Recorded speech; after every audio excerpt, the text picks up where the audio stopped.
10, 9, 8, 7, 6, 5, 4, 3, 2, 1.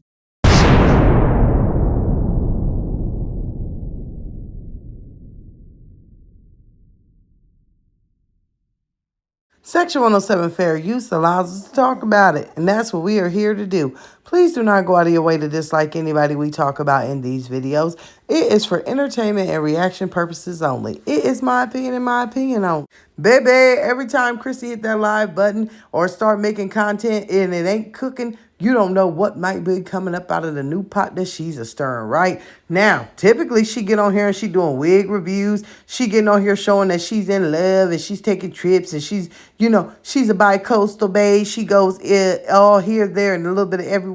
Or else she on here talking about pregnancies or lack thereof or miscarriages or whatever the case may be. Let's say allegedly, right? Now, this one right here, I have to just say a disclaimer.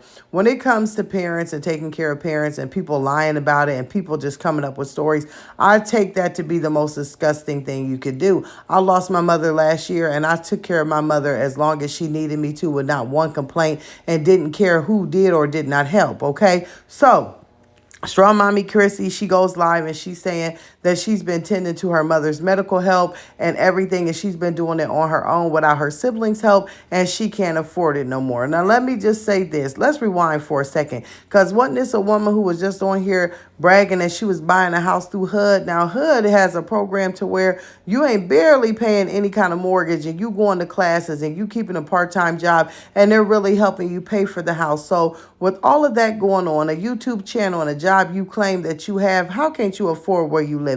Don't put that on your mama. Yeah, it might be strenuous and it might be a mental toll to take care of your parents, but at the end of the day, her mother moving in should not be to where she can't afford no light bill. It shouldn't be to where you can't afford no gas bill. It can't be to where you can't afford rent. Because let me tell you something. I ain't never heard nobody that's sick, that's on dialysis, and have a whole bunch of other problems. And let me just say this, bless her mother, that has all these other problems that ain't coming with a disability, a social security, or a retirement check at that age. Now, let's keep in mind, a few months ago, Chrissy was just over here cleaning her mother's home. So her mother must have been able to have some kind of income coming in that she had. Number one, her own home. She was taking care of herself. And Chrissy just had to go over and check on her from time to time. So if your mother is coming to live with you and you're her primary caregiver, what about Medicare and Medicaid? They ain't offering rides to and from doctor's appointments.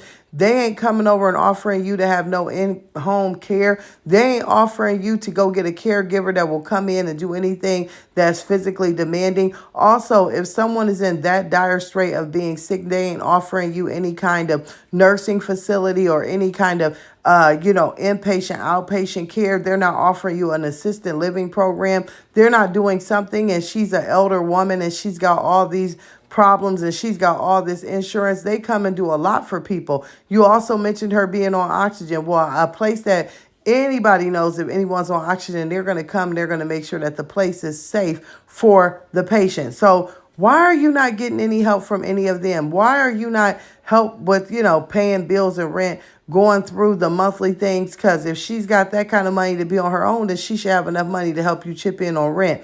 At the end of the day, whoever comes into your home, you're not stable. So therefore, you can't take care of anybody else when you're not stable. I don't even think at this point that it's a money issue that her mother is putting on her. It's a money issue that she put on herself. If you see Chrissy, right? She was out here and she was traveling all across the freaking world. She was doing all this stuff. She had her a baby daddy, maybe daddy, and all this other stuff. So is it more or less that it's hindering your lifestyle of you wanting to run the streets because now you have someone you actually have to take care of that the teenage daughter can't tend to or look after for a few days?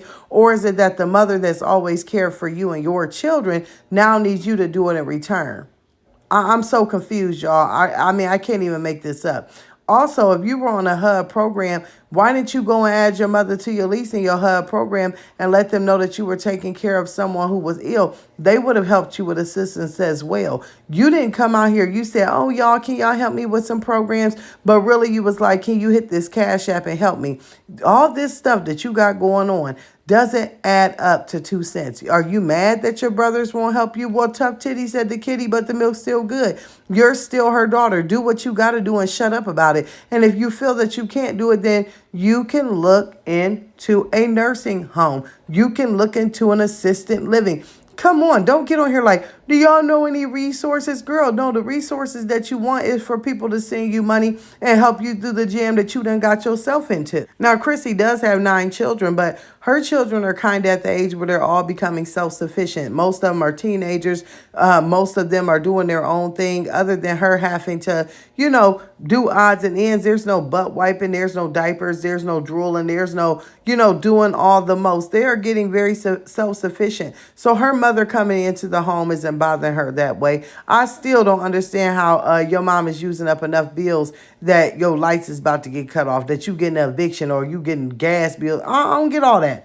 That don't even make no common sense whatsoever. You may be mentally drained, and there's all kinds of ways of walking into all these facilities. If you her caregiver and if you doing all of this, well, then why ain't you her power of attorney so that you can help her make these kind of decisions? I mean, you can't be mad at anybody else that you don't know how to put your ducks in order and don't know how to be a woman or don't know how to be businessly. But if you get on here, according to you, honey, you know how to do it all. So why didn't you have all this stuff into play? Because power of attorney, they can be deemed unfit, then you can make the decision. Why ain't you out here asking the people that provide dialysis, do they provide transportation? Why are you not asking to be have a nurse come in and help take care of her? Why are you not getting all of this stuff when you claim to be the boss bitch, right? So let me just tell you, it takes a special person to fumble, okay, a HUD house, to fumble a bag of having a home where all your children can always go to even be thinking of being evicted, booted, or dismissed because you can't keep on utilities, whatever it may be, allegedly, whatever. Girl, just because you do makeup better than Jasmine and you got better wigs than Olivia, don't make you no better. Like I told y'all can put makeup on a pig, but at the end of the day, it still go oink oink. Ooh, I don't know if y'all been keeping up with this mess, but if you have, I will see you guys down in the comments below because it's making me irritated.